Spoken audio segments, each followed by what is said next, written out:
office. So we'll know whether they deserve any honor. Chris mentioned to me there will be gift. I said, no. Chris, no gift, no thank you. When we finish, we deal with that. You did with your sacrifice. I thank you for this night. I thank you for your patience. I remember telling Prof that you said, sir, when I was leaving California this morning, they said, Houston people don't start on time. So when it was 7:30, I called Prof. I said, Prof, it's 7:30. He wrote 7. If you know it was going to be 8, you know, maybe 8. And I want to be there on the time you wrote because you made 7. Because my flight was supposed to come in here by 6:30. And I had to go to the airport and stand by to get an earlier flight because they said by 6:30 I won't make it here by 7. I said, Prof, that's why I came. So we must start by doing things the way other people do.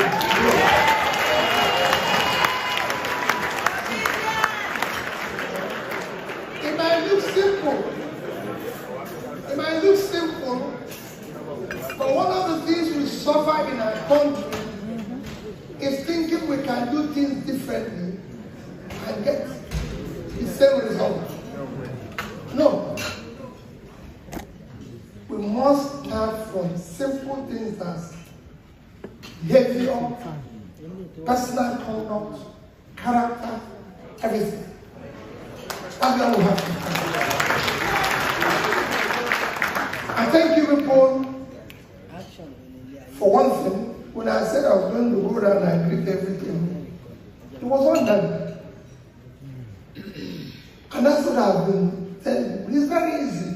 We are all living in a civilized world. Yes, Prof, I've told you what we start.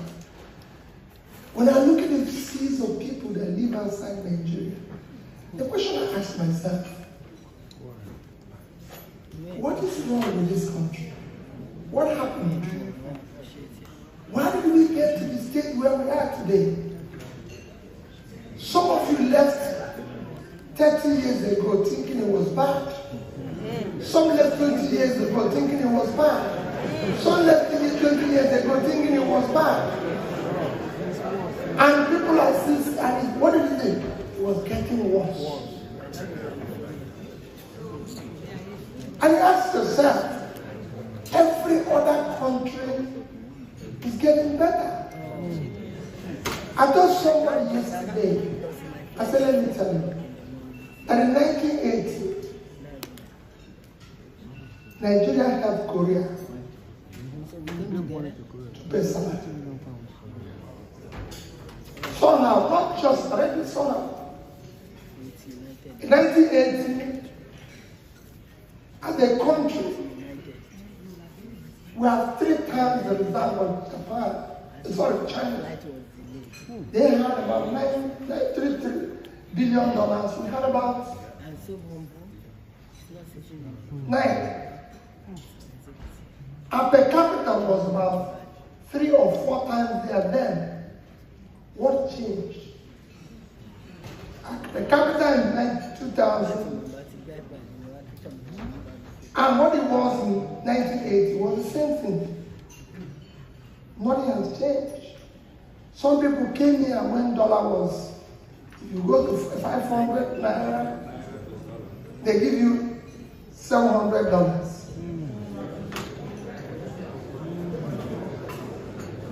Some people came when it was 1 naira to $1. Some people now came when it was 5 naira, they were complaining. Then it became 20. What went wrong? Today, in Nigeria, look at what the children are reading. It has become an insecure country. We are now among the most civilized countries We're now among countries where you can count kidnapping. We're now among countries where all you hear is bad news.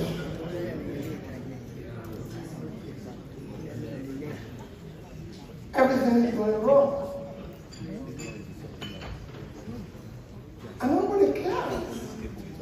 And nobody else asks the question, how do we get here? All you're seeing in Nigeria today is cumulative effect of leadership failure over the years. When you left, Nigeria was generating, some of you were there when Nigeria had pipe-borne water. These things were there before. When, if they take light for 2 hours, you're complaining. Yes. If they take light for 2 hours, you're complaining that this paper is useless. You didn't know they would come at the time when they won't be at home. You don't know that at the time there won't be anything like pop-and water. So over the years, it continues to deteriorate. And nobody can. It wrote to somebody saying, what are you going to do about this crime? I said, there's no way, even in America, even in anyone, you can't have over 100 million people living in poverty, and you have the level of criminality we're going through. It's impossible. You have young men in their productive age, young men and women doing nothing. You're going to have a crisis.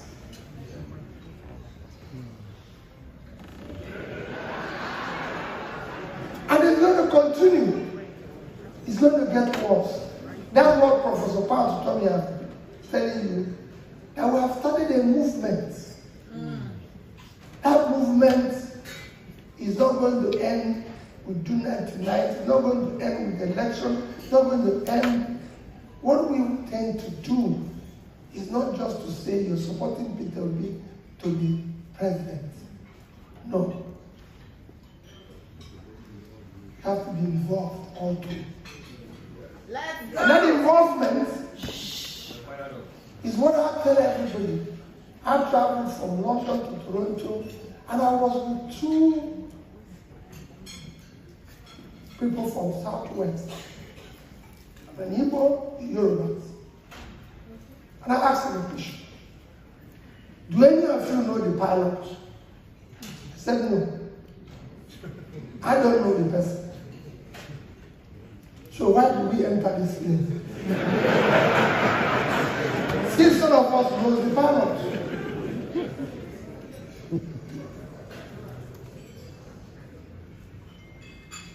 Do you know where we're going? We're going to Toronto. Okay. And the pilot is telling us a story about Toronto. And we have confidence that he's going to Toronto.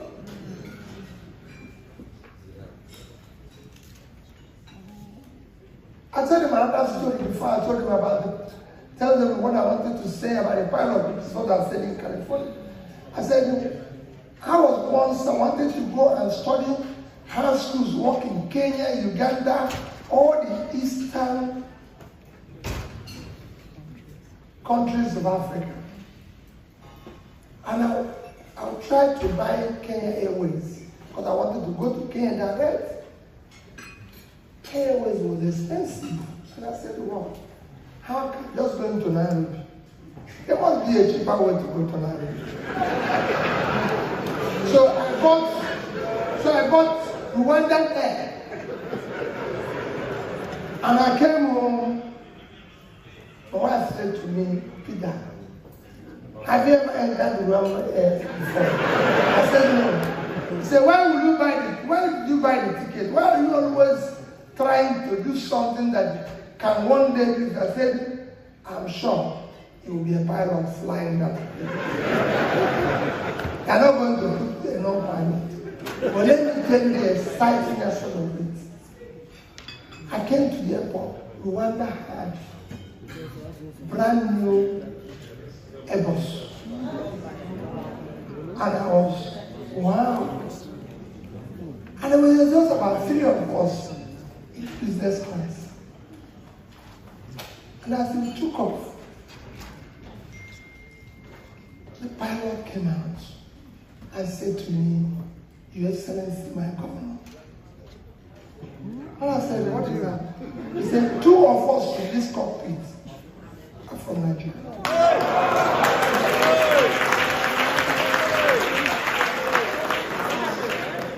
I didn't know who was there, but I trusted the pilot. Just like I told the people coming from London to Toronto. I said to them, do you know what is wrong with Nigeria? The people in here, the people inside would have been vehicle drivers, hired as plane pilot. So the plane will not fly. So when you enter, all you hear is complain. What we saw when we entered here made it impossible for us to fly. You wonder what they were seeing when they were campaigning and asking us to vote for them. Because they don't have the capacity, the competence. They don't know how to do the job. The job of the leader is not to complain, it's to solve problems. That is why we hired you.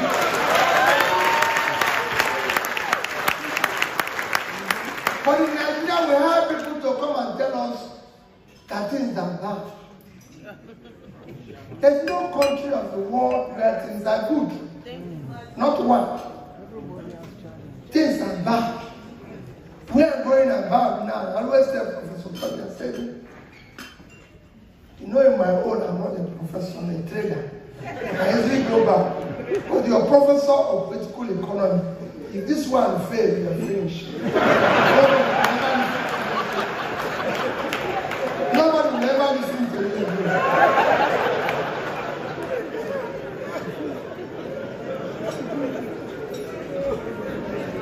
And why do I want all of you to be involved?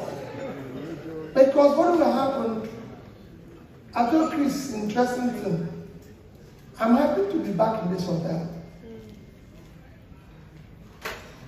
I was in this hotel exactly 20 years ago. In 2002, when I was contesting to be governor of Anambra State.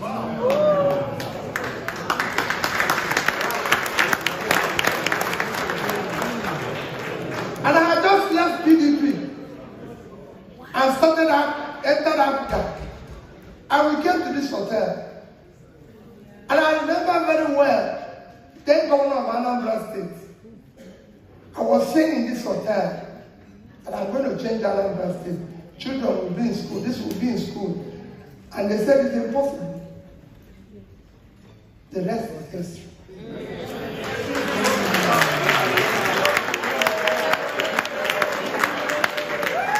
People can tell you why it's difficult. Look at school. Little children telling us about it. How? Tell me. Why can't we secure the country? How can you tell me that in a country, bandits have taken over? And we say our government. How is it possible? How can non-state actors take over the states? What is the state doing? One person has to be in charge. Either we have the country or we don't have it. We settle it immediately. And I can tell you it is possible to deal with the issue of security in Nigeria.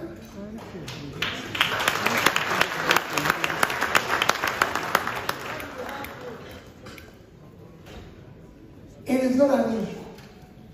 Why can't we have law and order? It is not sophisticated. It is just for people to know that this is an orderly society.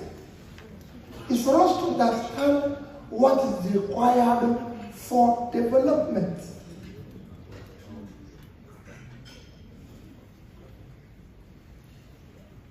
It can be done everywhere. We can do it in Nigeria. Why can't we generate power? Is there any sophistication in doing that?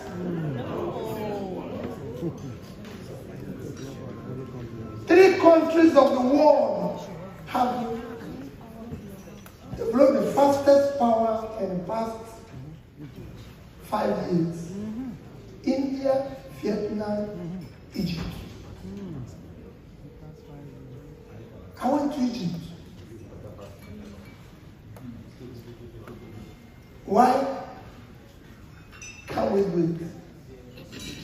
It's a leadership issue. Simple. We are 200 million people. We can't generate beyond and distribute beyond 4,000. And nobody is worried. Not the leaders, even the citizens. The second biggest country in Africa, in terms of the economy, South Africa, they are about 60 million. They generate, transmit, and distribute about 50,000. Ours is 4,000. They do more than 10 times that.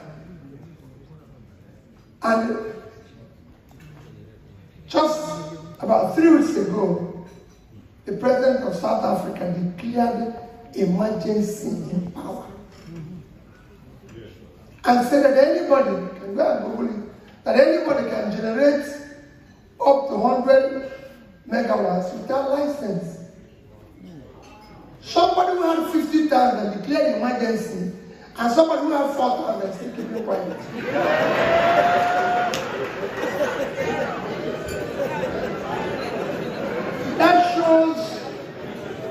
That shows the level. That shows the level of the problem we're facing. Egypt from 2015 to 2020 moved 2021 moved from under just barely to 20,000 to over 50,000 in Africa.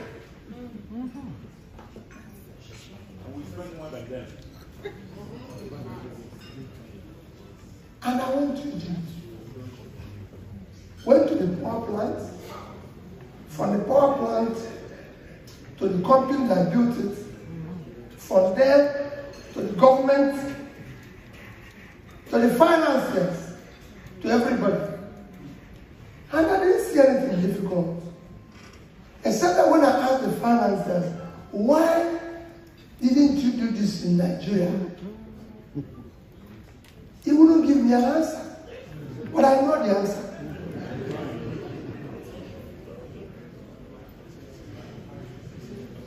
The answer is in what is called corruption.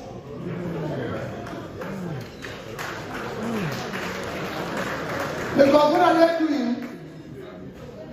Here is the man who can build the power plant, but they want to go through this man who has nothing to do with the power plant. And you can go on and on.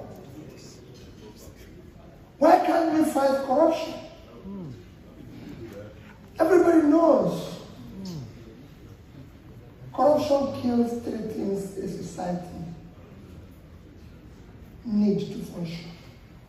It kills entrepreneurship. Nobody thinks in a corrupt country. It kills professionalism.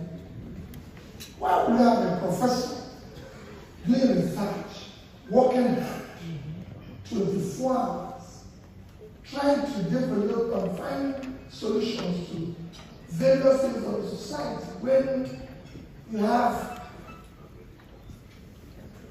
a mainly graduated cows because they are one title or the other in government,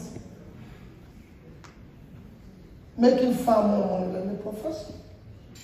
You can have one. Nobody wants it. Everybody knows any society where the politicians or leaders are richer than businessmen, that's the end of the country. So in Nigeria, I was telling people who came to pick me from the airport today, I said, let me tell you. Said, what is the problem? I said, the problem is simple. Once you make it the governor, he becomes the richest person in the state. Simple. Because he controls the public resource and uses it as his own discretion and everything. And start giving you excuse. Because what is happening in the country is that there's just one sharing formula that makes him to get money every month, unaccountable to anybody. And those who are supposed to be accountable, which is why all of you must be involved, actually has him. I was telling them a story. I said, well, so what do they do? Peter doesn't own a house in Houston, doesn't own a house in America, doesn't own anything, and suddenly becomes governor or president. When he comes to Houston, you'll be shocked that his Nigerians are telling him where to buy the best houses. They are the ones who are helping him to buy it. When they should call, when they're supposed to do what? Call police. They are taking their money. Because he did not own this house. He did not own this house when he came here. I don't own a house today in America. So I will not own it when I become president. Because I'm not American. There's nothing wrong with owning a house in America. I told the man, the people I was in the car, called 5 people who own a house in America here. I told them they're businessmen. And they earn money and they earn it. And those of you who are working out here, please buy good houses. But people should not steal public money. And you encourage them to do that.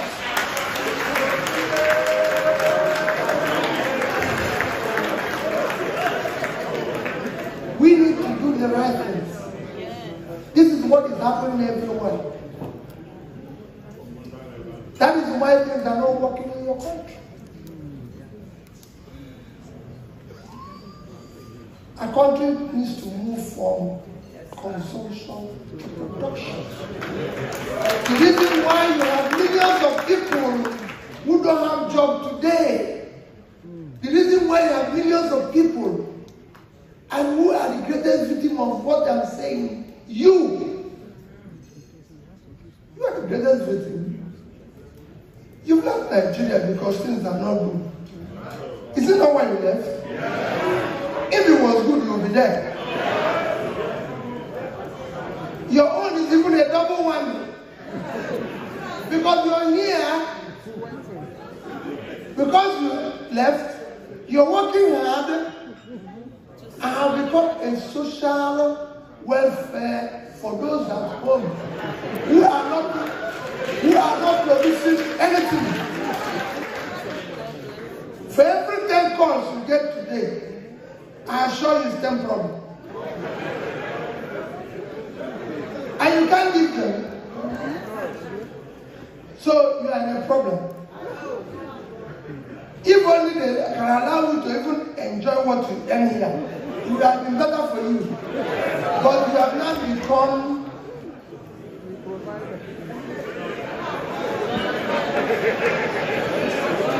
so you see the crisis you're facing.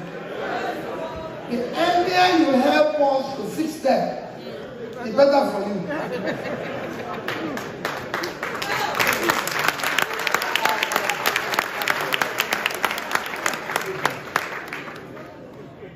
We need to move the country. There's nothing wrong with Nigeria. Nigeria has good weather. We don't have the weather we have here. No. We have good food. We have everything. The only thing we're lacking is leadership.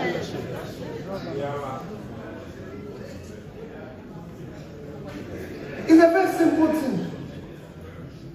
No country of the world, I said it before, have everything.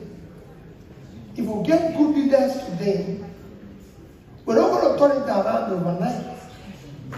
But what we want to do is to have somebody who has the right character, somebody who is competent, somebody who has the capacity and commitment to know that we have to drive this vehicle, fly this plane to a destination that we've all agreed without excuse. You can tell us, yes, the weather is bad. Like when I was coming here, the pilot said the weather is bad. He didn't say because the weather is bad, he's going to New York. He said no, he's going to Houston.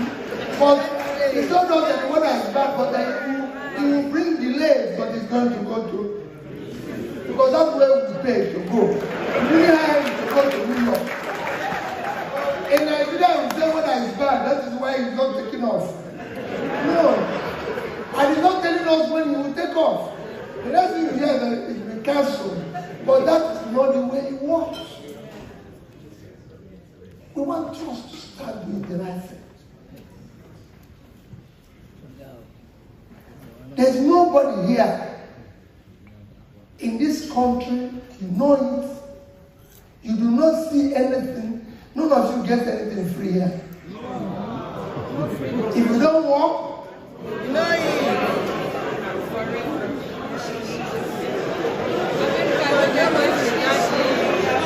so you must work. But people stay at home and writing you, thinking you want lottery in America. No. They need to be productive.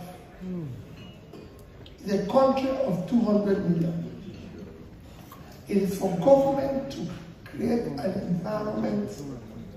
When Panton is saying in Canada, they are worried about brain drain. I said to them, it's good for Nigeria. They were worried. And I said, the role of Diaspora, today your brain drain, but I can tell you, your brain gain.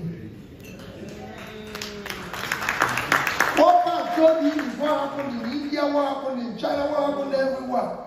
In Ukraine.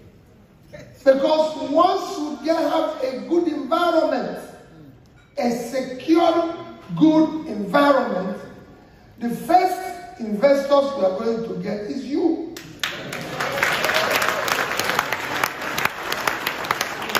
We want you to help us to create a neighboring environment where you will come to invest. So it will be a win-win. Those people who are sending money who think you're for a Christmas somewhere will not have to work. I lived in the UK with an Indian. He borrowed money, mortgaged his house, borrowed money, and built a facility in India. That facility was employing over 500 people in India and was producing something. He was exporting to the UK and making money. He was very rich in the UK. Those people in Nigeria was doing something. Here, everything is sent. Even if you want to send to save or build house, you can't send. We must change it. No more free lunch. We have to get them to be productive, everybody. And this is what we're trying to do, to have good government who focus on securing the country, who will invest in education to bring more human capital that is required for you to come back and become that investor before we talk about other people who are going to come to you. There's nothing called foreign investor. It is when you are making profit that when people here will see you and follow you. No, if you can't be here, they will go there. They are not foolish people, man. It's when they see you going back and see the amount of money you're making. They'll ask you, can I join? Foreign investment, attraction of it is like bee and honey. Once you put honey here, how the bees will come in, you won't know. But they'll find their way. You might think this place is so clean that there's no ants. We'll push you here now. If you come after today, you'll be surprised that this place you thought is so clean. Ants will be there. Once you have something that is sweet, things will come. I've governed the state. So I know it is not entirely impossible. No. Anybody will tell you it's entirely possible. I govern one of the most difficult states in Nigeria. It's one of the most difficult states because it's a state where you have elites who think they are bigger than government.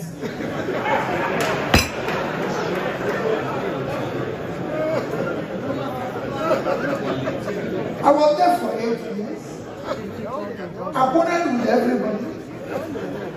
I can tell you comfortably that in my 8 years of being governor, no elite in Anambra State is happy with me. That I can tell you. None of them was happy with me. Not even today. I don't think they're still happy with me. And how did I know that? I go around.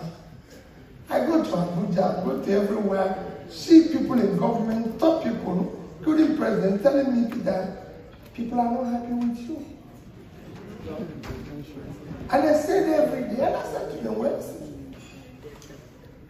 I never promised happiness. It wasn't one that was not part of my electoral promises.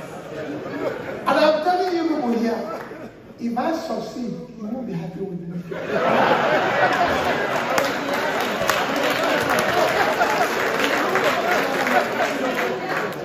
You're not going to be happy with me. Nobody. No, I know you won't be happy. Somebody asked me yesterday, he said he didn't like the fact that I said I was the only governor without office of first lady. And I should moderate it when I say it because sometimes women don't like it. And I said no. Nobody voted for my wife. So how can we create an office for somebody without any run for office, didn't do anything, and he's going about with public money, getting a confusion all over the place. I need the money to fix schools. That I need the money to fix school. I need the money to do what I was supposed to do. It's my wife, we're very close. Two of us live in the house, but I was the one they voted for. And she's my wife, and I love her, but it's in the house. Yes.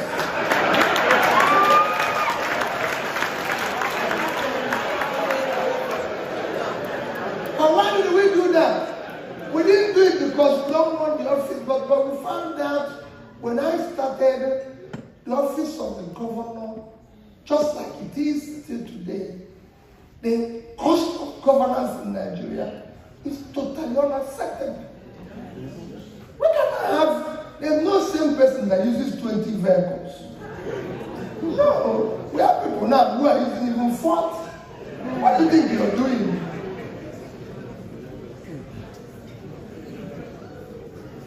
If you see governor of Texas today in 10 vehicles, you think he will remain tomorrow? They will remove him immediately. I'm the person who asked me about this. I said, in your state in America, do they have office of first lady? He said no. He said no. No, it doesn't have. I even told him, I said, let me tell you, Biden's wife, I even told him that Biden's wife is first lady in name. There's no office you enter. They say it's the office of first lady. If he wants to go to, we find him in traffic, we can accompany him. So they call him facility. But he cannot go and print the heading, have advisors, have people follow him about. They come forth. If he goes out, he cannot have, but here you have people going around with 20 vehicles, ambulance, everything. And they say, who is doing that? They say, first thing. And this is the cost. When I started, it was going to cost us about 3 billion naira a year to keep that office. So these are the reasons why people are not happy. We enjoy like this, and I tell people that in my 8 years of being governor, nobody had the opportunity of drinking wine in government house. No, I wasn't running a bar. I didn't want to fix school. And people will say people were not happy. Yes, when I live here, comedians will come, musicians like Flavor will come. That's people who make people happy. Not me. My job is to show that if I start, like I'm preaching to you this night, that I don't end in 4 years telling you that power cannot move from 4,000 to at least 15,000. That is my job. My job is not to tell you why schools, a country with the least human capital, our human capital is 168 over 172 in the measures. Why we cannot train our children? Why we cannot? The kids today didn't say, I should make them happy. I listened to what they read. We want you to give education to children. That was their request. They didn't ask me to make them happy. I didn't hear it. They asked me about power. I read everything. I told Chris that I want to have a copy of everything they said. There was no happiness there. They didn't ask me to share money to them.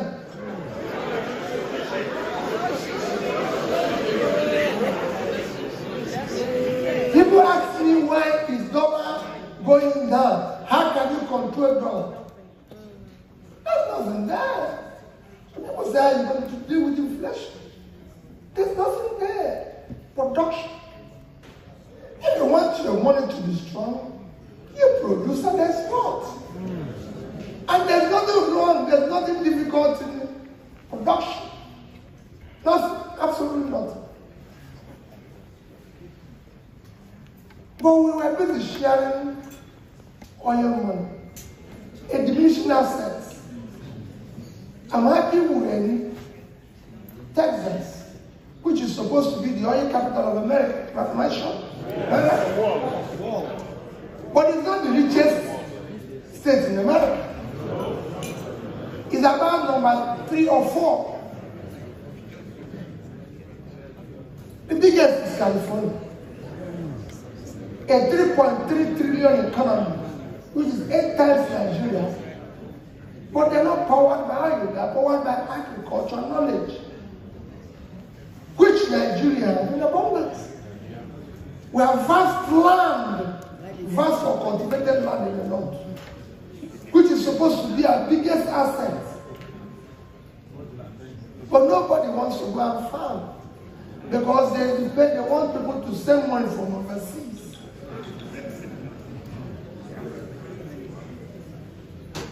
They're sharing public money made from oil, which we should live in Nigeria. I was in Niger State. And they're complaining to me about allocation. Niger State of Nigeria. Niger State is a state that is occupying 76.3 thousand square kilometers of land. They can't feed themselves. They cannot feed the country. They cannot export anything. They are waiting for their share of money from oil. So they send people to Abuja to collect money. And I said to the governor, you're sitting on the biggest oil in the world. Your life.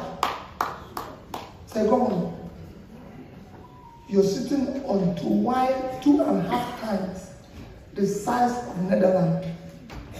If you go and remove water in Netherlands, they are about 33,000 square kilometers.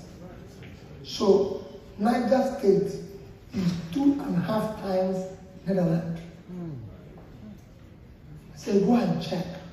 I don't want you to talk about all their exports last year. The export last year was over $600 billion. But the agricultural component is about 120 billion. I said, governor, if only you can do 1% of that, one, you have 2.5 times their land, fertile land. If you can do 1% of that, one is $1.2 billion. If you multiply it with what they sell dollar today, you 650. It's about 750 billion naira. The budget of Niger State is just about 150. So you have 5 times your budget for 1% of that. But you're waiting to share 3 billion. Now come from nowhere. And you have a convoy of 30 vehicles. Have millions of people. But on this state where we have the biggest problem is 70.9 thousand square kilometers of land. Israel is 22,000 plus. So it's about 3 times the size of Israel. Israel's total export last year is $59.8 billion. But we still not do 100 million. What do we think we're doing with our country? 200 million people. If you go to shop, what I do every country I visit, I go to shop in the morning to look where items are made from. Where are the items coming from? Our total export last year, 200 million people living on 923,000 square kilometers of land. Total export, 18.9 trillion naira. 18.9 trillion naira. So 18 trillion, 900 billion. Which I do with people in government. Because they will divide it with what they call official rate. 410. It came to about 47 billion. But I'll divide it with what I call the real rate. Because that's what is available to me wherever I want to travel. The other one is the black market because nobody sees it except me. This is one about 650. If you divide it with that, it will give you about $30 billion for 200. So if you divide it with 200%, about 150%.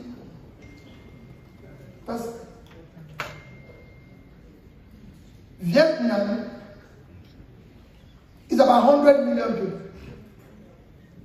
living on 331,000 square kilometers of land, which is a third of our land. Total export, $312 billion. So if you divide it with them, it's about 3,000 per person. Ours is 150. Why do I go around repeating this all over the place? It's for you to understand that you have to help yourself by helping all of us there to change. You can no longer continue this. Those people you think you're doing a favor today, if you help to ensure it is cheaper for you to invest in having a competent leadership. That you sending money thinking you can continue to be this welfare for the rest of your life. Then one day kill you equally because you're left with nothing. For the fact that 10 people phone you with the bad news is enough to give you even sickness. Because nobody comes with the good news. Even people phone you every day and say things are bad. Even me living in Nigeria, there's a time I warn the small people in the office everywhere. When you come in the morning, no news until in the evening, please let me walk. Because you allow them to tell you, everybody has one bad news. It's coming in the morning. So we said, no more news until evening. So I can walk.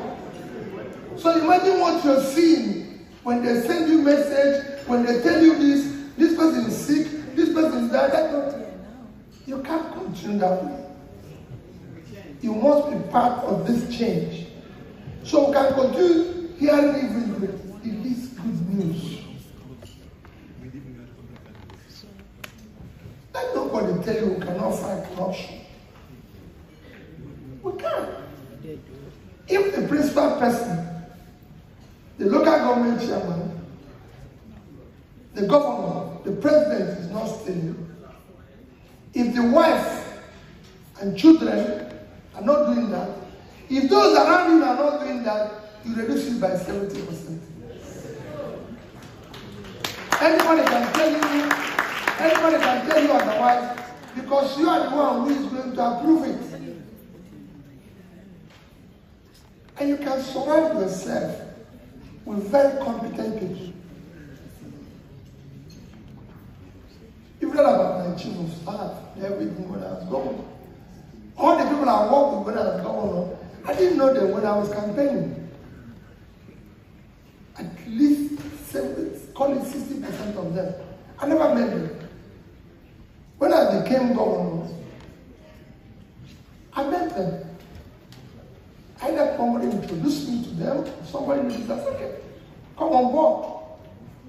And when they came, I told everybody, which is what I'm asking you tonight, and which is what I used to tell Professor Tommy.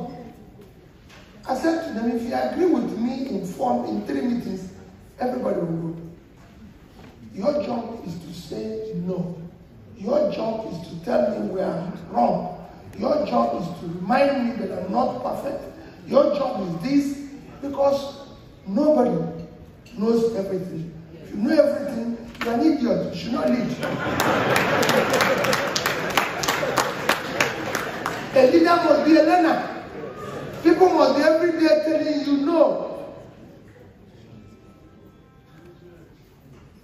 People must be every day telling you no. When I came into this hall, I met one of my strongest, when I mean strongest, one of those people I always say people, they will go to heaven. One of those who were every day telling me, you can't do this. I will even quarrel with them. I always tell people the way she refers to me, she doesn't like me saying that. Because she was she was in my school. When you go to secondary school, you have what they call senior and junior. Like it happens with me and Pat. Every day I have to remind him that he's senior. I say, senior, what do I do? Senior, what's this? So when I came to see KC in Onitsha, we used to have women in upper class, what we call 6th form. Upper 6, you're correct. Yes, lower 6 and upper 6. So she happened to be in upper 6 when I came. And she will remind me always, Mama, Kaswai, what a clear, she will always say it, and I could hear it and tell me, you cannot do this. And I'll say, what do I do? You did this wrong. This is wrong. This is wrong. You can't do it. And that was how I succeeded. Because I had people who had courage to say to me, no. What other people do? Everybody sits here and says, Your Excellency, you're wonderful. Even when you see everything is falling.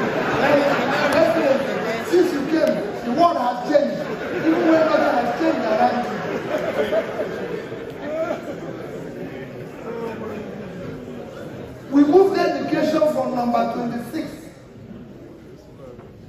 to number 1. We didn't change teachers. We did not change teachers. It was the same teachers. When I talked about corruption, I always tell people, this is my 9 years of living government. Go there and show me where Anambra State money is missing. No. Instead, the little thing we were able to do, we did it. And when we were leaving, we left their money. Because it's their money. You can imagine what it is to leave over 150 million. Who told us that we are going to have the issue of dollars? We just said, well, listen, since we are saving now, let's save dollars. So we divided all we're saving in dollars and naira.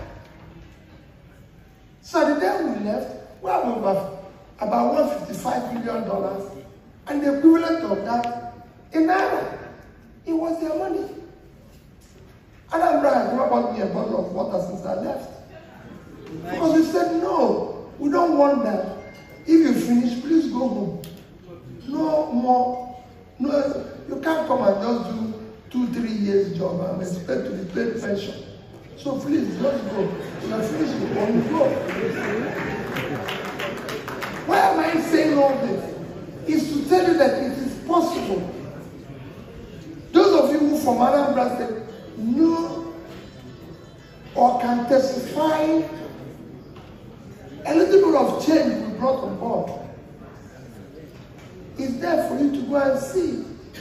The schools were closed when I came here in 2002. It was one of the things that made us quarrel here. The schools were closed. By 2011, we moved from 26 to number 1. We never had school of nursing, we never had school of everything. For people like, as I was talking, Vivian Wando stood and said, we're going to do this. And insisted that he would not. At the time, I told people, I said, maybe it was a mistake to have hired women all around me. I'm sorry, women, because I had a lot of them. My chief of staff was a woman. The lady in charge of MDG and in charge of our good governance, Vivian, was a woman.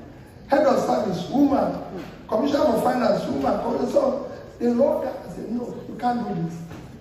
I said, I'm the governor. They said, you're the governor. But you're wrong. Which is what we need. Which is what I'm appealing to you. This night, I want to learn from you. You live in the first world. Tell us what you're looking for.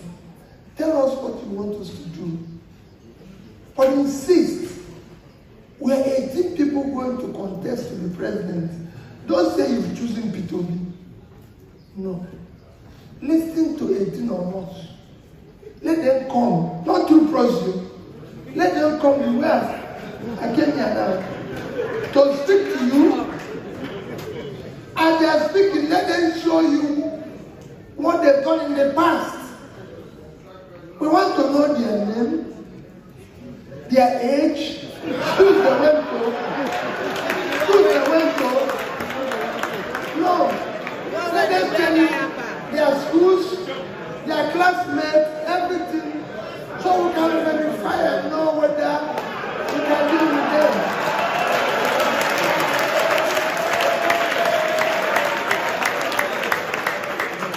Because soon, somebody's going to call you for a dinner and start telling you a story and say they will do this. No, they have to. When people are campaigning here to be president and everything, don't they move from one state to the other? They even talk overseas and talking to Americans, other places. That's why I'm here. So let them come and do the same thing. They can't come. They are fighting.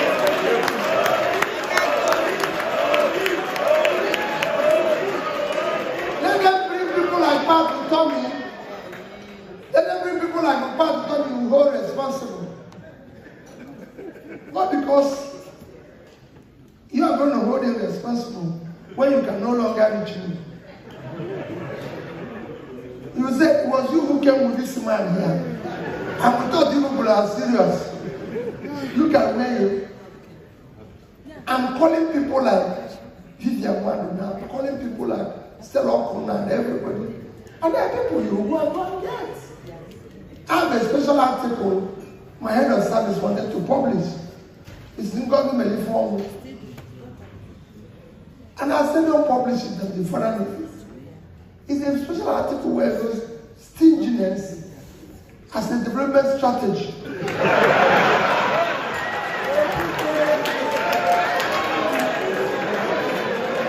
Because when I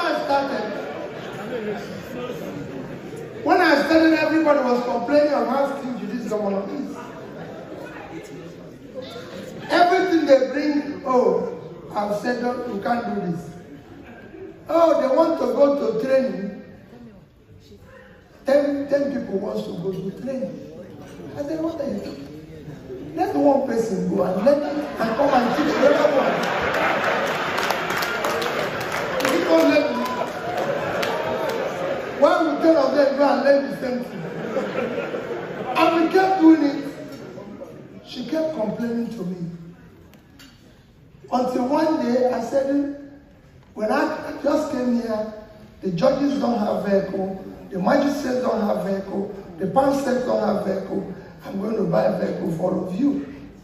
Started paying their pension and gratuity. Started paying all the things they were being owed. They now turned and said, where did you get the money? I said, it was that money we saved for training and everything. Now we're going to pay you.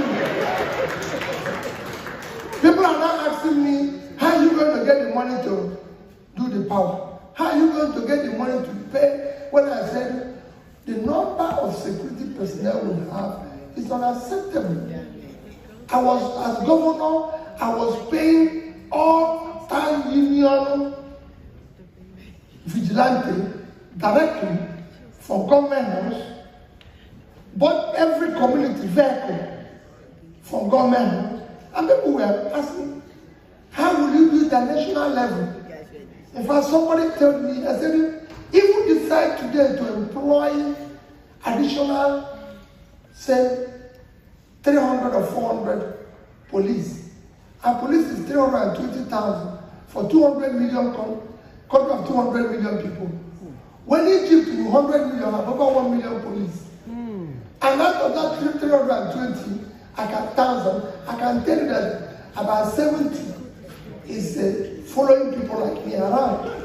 So we need to do it. He said, how are you going to get money today? I said, it won't cost us more than 20 billion a month. He said, but Peter, that's expensive. I said, our accountant general just told him about 100. That is 5 months salary. We just stopped oil. You saw oil that was stolen from Nigeria. We just stopped oil that was stolen from Nigeria in neighboring country. The value of the oil was $300 million. At 600 naira per dollar is 180 billion. That's 9 months salary. I said, so don't worry about where we're going to get the money. That in Anambra State, we didn't borrow money, we didn't do anything. What we did was to stop the leakage. Everything. I said, it's not just leakage, we stopped everything. Said, this cannot happen. Governor of Anambra State does not need a lodge in Abuja, because he doesn't live in Abuja. He doesn't need this, he doesn't need this, he doesn't need this. We don't need to do this. It did the extent that my cook became even, what is happening? Because I go and come back, you cook food all over the place. I said, why is the food all over the place? He said he was doing it in case if I come back with some people. Or in case they say, I said, listen, only hotel. Keep more food in case somebody comes. This is government house. If I'm going to come back with somebody, I'll tell you. So cook for one person.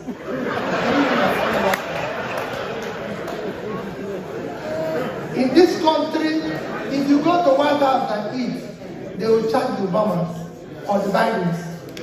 There's no place they eat more food here in case.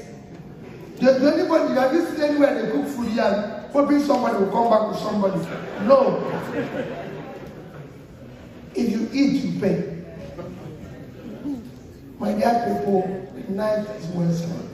So we can take 1 or 2. But all I came here to appeal to you is be part of this movement. Be part of what we're trying to do. We are tired of complaining. We are tired of giving excuses.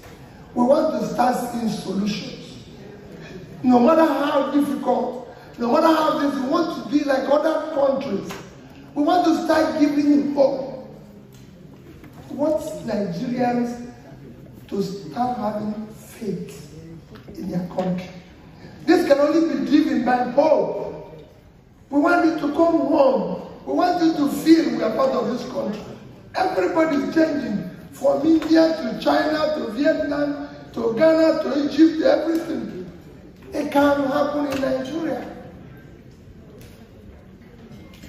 Why can't you vote? Because of the same thing. Diasporas in Ghana are voting. Diasporas in Kenya are voting. But the giant of Africa is not possible. Why is it not possible? In this time and age, it is not possible because we have chosen people who are not competent. 2023, we cannot survive beyond it if we don't do the right thing. So election of 2023, my dear people, will not be about tribe. Don't vote for P2B because it's from the southeast or it's an Igbo man.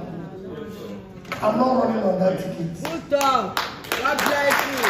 Don't vote for me because of religion. Don't vote for me because of my tongue.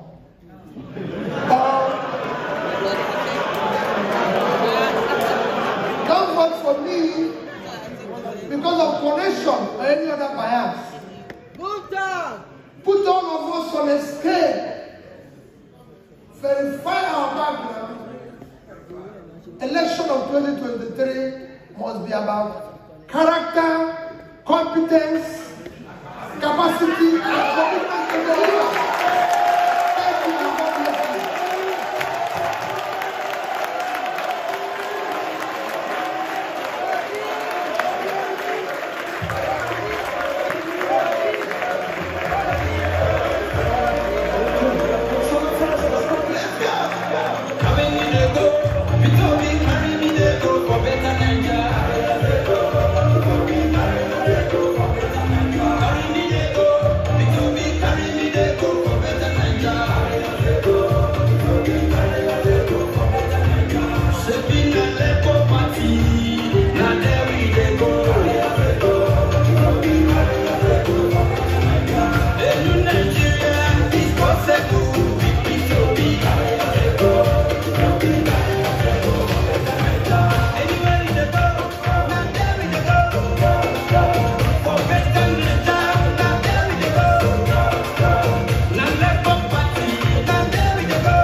Mazezoke here.